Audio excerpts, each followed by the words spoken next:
Почитувани гледачи, ги следите регионалните вести на телевизија Кисиме Нада. Во нив ќе гледате. Топлотниот бран продолжува. Лекарите со препораки до граѓаните да избегнуваат престој на отворено.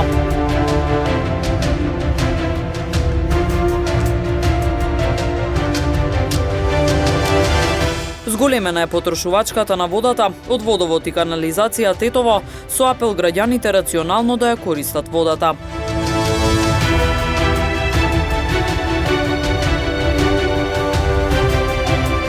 Премиера на нереално време во понеделник, балетска представа на балетското студио Менада од Тетово.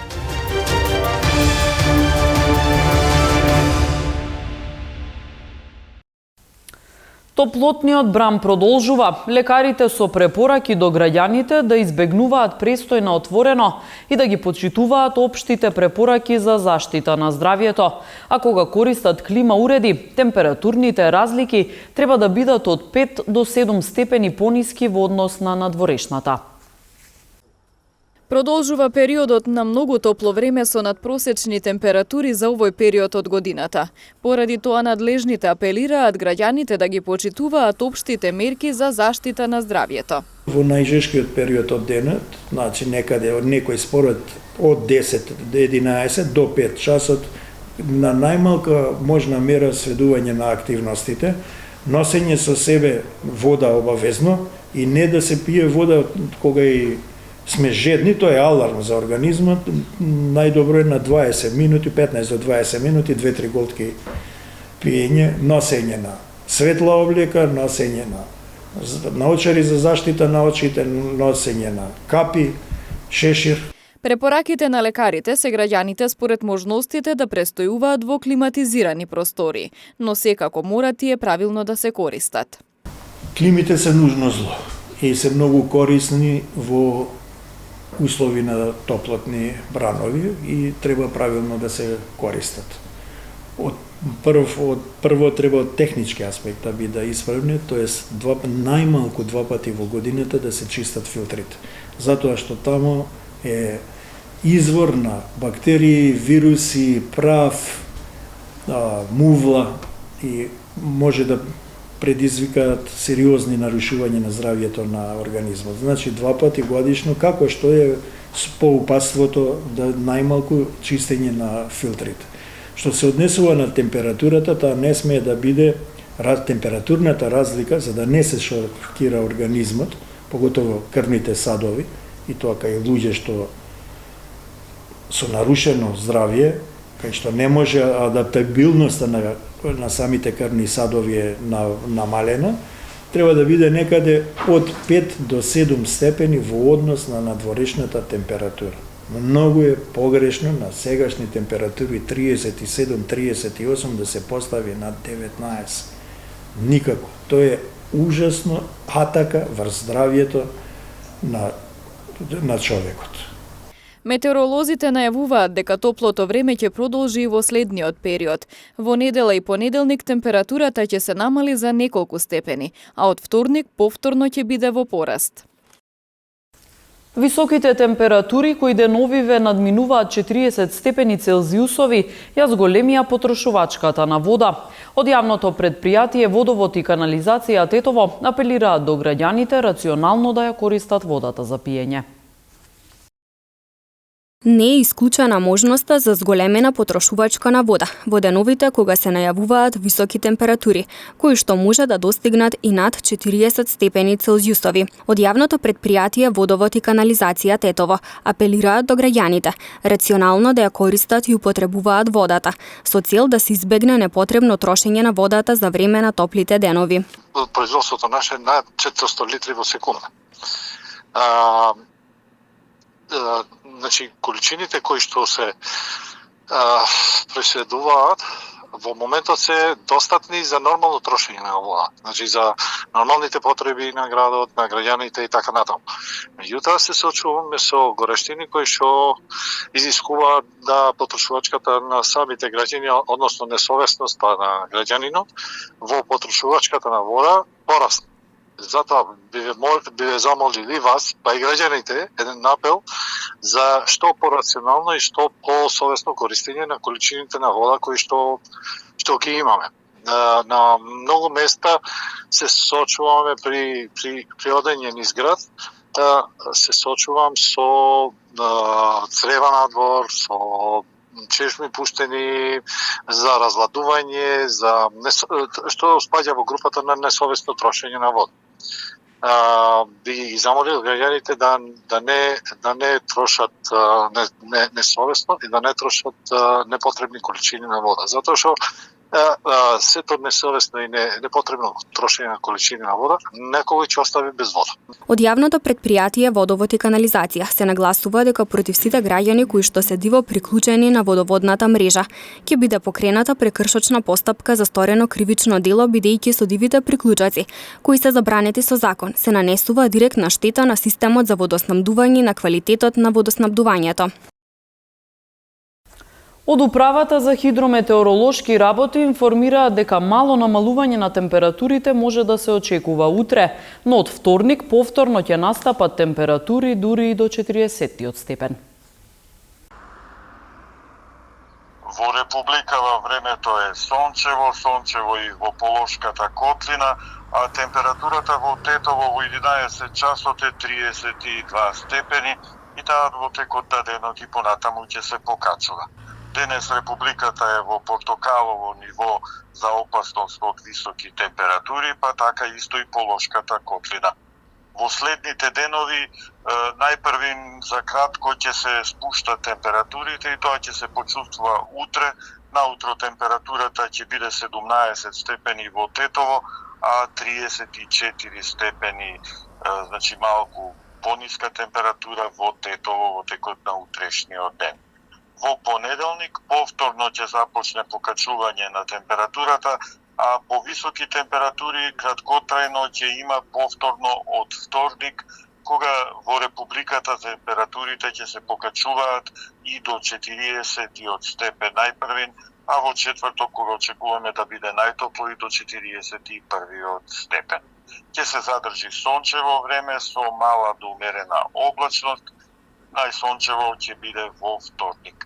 Температурата во Полошкиот регион ќе достигнува и до 39 степен. Зголемен е бројот на спонтани абортуси кај трудниците во Гостивар. Гинеколозите не можат со сигурност да кажат дали тој тренд е врзан со ковид-пандемијата. Советуваат бремените жени редовно да вршат контроли и да обрнат поголемо внимание на превентивата. На подрачјето на Гостивар расте бројот на трудници кои несакано ги загубиле бебињата. Точните причини за зголемувањето на спонтаните абортуси не може да се одредат, но според гинеколозите, нередовното прегледување е на врвот на листата. Не ја исклучуваат можноста дека врз бремените жени влијае и стресот предизвикан од ковид-пандемијата. Секако има зголемување на бројот на спонтаните аборти, кои ние секако неколку пати сме ги спомнали кои може да бидат причините на тие спонтани, дали нередовното одење на контроли, дали некои инфекции се во прашање неизлечени, дали нешто друго е во прашање, дали некои хормонски пореметувања има па не се пружило доволно помош кај тие пациенти, но сепак сето ова ќе го повредам дали со социоекономскиот проблем или проблемот стресот кој им го создаде пандемијата. Контролите кај матичните гинеколози и деталниот скрининг кој се препорачува 2 пати во текот на бременоста се нешто што трудниците не смеат да го запостават, вели доктор Јакупи. Нормално дека редовните контроли нема да ги пропуштат. Значи, през целото време се прават 2 пати скрининзи. Едниот во 12-та гестацијска недела и другиот во 22-та гестацијска недела. Многу се важни тие скрининзи, каде се откриват аномалии. Има ли или нема, дали има нешто неадекватно во развојот на плодот. Сите тие работи, ако не се следени, нормално дека може да дојде до некои проблеми кои не се откриени на време. Како фактори за здрава бременост, гинеколозите ги наведуваат правилната исхрана и доволното движење, а потенцираат дека многу влијаат и самите услови за живот.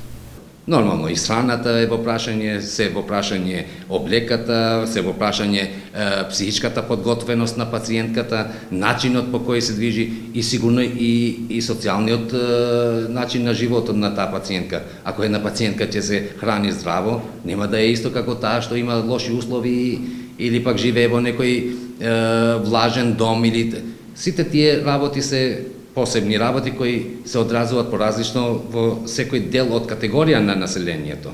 Податоците за гостиварскиот регион покажуваат дека од 30-тина, колку што претходно годишно ги имало спонтаните абортуси, бројката се искачила над 50. Нереално време е насловот на балетската представа која ќе има својата премиера во понеделник во Центарот за култура во Тетово, со почеток во 20 часот. Овој перформанс е дело на балерините од балетското студио Менада. Современ танц и театар, ова е добитната комбинација со која највозрасните балерини од балетското студио Менада ќе се представат пред тетовската публика во понеделник. Нереално време е насловот на нивното ново дело, во кое тетовци ќе може да уживаат во Центарот за култура Илјо Антевски смок. Перформансот ќе започне во 20 часот, а во него ќе се обработува актуелна тема која ги засега сите. Оваа балетска представа всушност представува еден сублимат, представува еден микс на современ танц и на театар и се изведува од страна на највозрасните балерини на балетското студио. Се обработува една актуелна тема, односно обсесија, која што сите некако неквалитетно ни го троши нашето слободно време, зависност од која што всушност се опфатени сите генерации, буквално сите генерации во новото модерно време. Акцент се става на виртуелноста наспроти реалното време и кои се последиците од истото. Користиме една многу динамична музика, во исто време и ефектна музика, преку која полесно ја пресуваме приказната. Приказната е поучна, интересна и секако тера и на размислување. Оваа година сакаме публиката секако да ја расположиме, да внесеме една позитивна енергија која што многу ни е потребна во оваа секојдневие и да ја однесеме во еден друг нереален свет. Балерините се многу возбудени и среќни што после одредено време пауза повторно ќе настапат. Земајќи ја предвид претходната специфична година која што беше, во која што имаше период на работа, имаше период на стагнација, можам да кажам дека многу успешно спремивме две балетски изведби, едната помина, другата е сега. Горда сум на тоа и секако излеговме од оваа година како победници. Многу ни значи што повторно сме тука на сцената во Центарот за култура Илјо Антевски смок, земајќи го предвид што веќе 2 години не сме немале никаков настап. Балерините се секако многу возбудени и среќни поради овој настап. Вратите во Центарот за култура ќе се отворат од 19 часот. Од балетското студио Менада апелираат присутните да ги почитуваат мерките за заштита од COVID-19 и секако да уживаат во она што тие го имаат подготвено за тетовската публика. Следниот викенд во Тетово ќе се одржи меѓународен турнир во одбојка на песок. Ќе учествуваат 16 екипи од сите балкански земји, а надпреварите ќе се играат 3 дена. Хамза Весели од Државниот универзитет во Тетово. Хамза, наредниот викенд интересен настан во Тетово. Меѓународен турнир во одбојка на песок. Кажи ми ги деталите околу турнирот, колку екипи, од колку држави, колку денови ќе се одржува турнирот и така натаму. Да, очекуван турнир. Се надевамо дека ќе настапуваат сите земји низ Балканот. Се рачуна негде да има 16 екипи. На 3 дена ќе се играат утакмиците. И за тоа што сакамо да биде поквалитетен турнир, секоја држава има покана од страна на федерација и се надевамо дека ќе биде добар турнир за да остане и другите години како традиционален турнир. Кажа дека ќе учествуваат 16 екипи од неколку држави во 3 надпреварувачки денови. Кој ќе биде системот на надпреварување? Како ќе се дојде до победникот? Системот ќе бидат поделени на групи, меѓутоа после ќе добивамо осмина финалиња и черек финалиња. Да. Дали е предвиден награден фонд за најдобрите одбојкари? Да, за првото место 600 евра, 400 за второ и 200 за трето место. Дали можеш да издвоиш дел од одбојкарите кои што веќе се пријавени, а се познати вака за нашата јавност? Од нашите играчи имамо репрезентативци што се дел од нашиот тим, Дарко Ангеловски, поранешниот Јовица Симовски, Марко Стошич и некои од помладите. А од другите земји имамо доста екипи што, например, србите, Класнич, тие се што се надпреваруваат у Европско првенство цело време. На турнирот ќе учествуваш и ти, со кого во двојка? Јас ќе учествувам со Адриатик Бериша, значи само ова екипа ќе биде мешан македонско со косовско. Дејан Симовски од организациониот одбор на меѓународниот турнир во одбојка на плажа, кој што наредниот викенд ќе се одржи во Тетово. Симовски, кои се очекувањата од турнирот за прв пат во Тетово, ваков силен меѓународен турнир и тоа баш во одбојка на песок? Па така, најпрво да ги поздравим вашите гледачи. Чест ми е, мило ми е да представим овој турнир, затоа што се одржи нешто ново у Тетово, нешто на високо ниво, кај што ќе има голема гледаност според мене и посети од сите држави, од играчи и публика и разни работи. Дали може да издвоиме дел од играчите кои што ќе настапат на турнирот и од нашата земја, од Македонија, како и од странство? Да, едни меѓу фаворитите, Класнич и Лукич, они се според мене едни од фаворитите на турнирот, кај што се надпреварува, баш денеска играат за пласман на Олимпијада во Швајцарија, со швајцарски тим. Така да мислим дека ќе биде високо ниво, на добар, квалитетен турнир за прв пат у Тетово, кај што честни ете да го одржуваме. Јас и Хамза Весели решивме нешто да направиме, тоа да се потрудиме па да видиме на крај што ќе излезе и како. Хамза спомена дека на турнирот твојот брат, двајцата поранешни репрезентативци на Македонија, меѓутоа тебе не те спомена. Дали Дејан Симовски ќе игра? Па да, брат ми ќе игра, ќе се надпреварува. За мене мислам дека не можем да на двете места и организација и играње. Иако претходно имамо освојувано турнир и играно заедно со Јовица Симовски, но сега го препуштам на друг партнер па да видиме како и што ќе му иде. Кои се очекувањата и плановите? Дали планирате овој турнир да прерасте во традиционален и секоја година да се одржува во Тетово? Секако. Во многу интересна работа, многу интересен податок што сме во одлична комуникација со факултетот, универзитетот. Многу ни помага на сите сегменти. На овој турнир за сите странски екипи ќе има хотел, ќе има храна. Така да секако овој турнир продолжуваме здравје наредната сезона да направиме уште еден терен вака, да има и женски екипи и да прерасне во една голема традиција. Почитувани гледачи, тука е крајот на вестите. Ви благодариме на вниманието. Имајте пријатен викенд.